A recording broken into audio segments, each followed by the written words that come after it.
Hello and welcome to Fantasy Smack Talk. My name's Dustin and it's about that time of year. The time of year where people start throwing out a lot of trades to try to help their fantasy baseball team. We just wanted to send out a little bit of caution for guys that are off to great starts and how much value you should give these guys.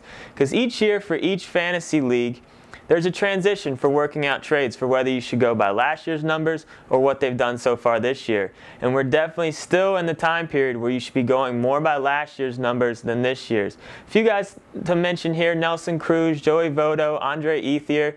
I mean, these guys are probably going to have good years, but you need to be very cautious how much value you give them in a trade.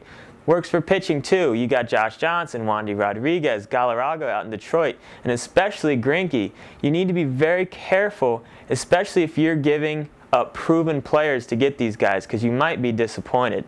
And it works for older guys too. You know, Aaron Hill's been around for a few years, and he's putting up uncharacteristic numbers for him. Orlando Hudson, I mean, he's just playing amazing right now. You need to be careful how much value you give him.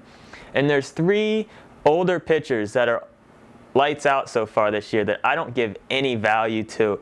Now, if you pick them up and you ride out this hot streak, that's one thing. But if you're trading for them, I would advise against it. Jared Washburn, Andy Pettitte, and Kevin Millwood.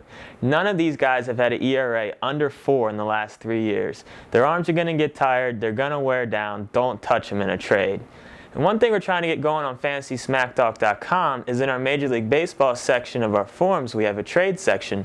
We're encouraging people to go on there and post anything and everything trade that's going on in their fantasy league. Not only is it fun to talk and see what's going on in other leagues, but it's a good resource that we can all use to try to work out trades for our own teams.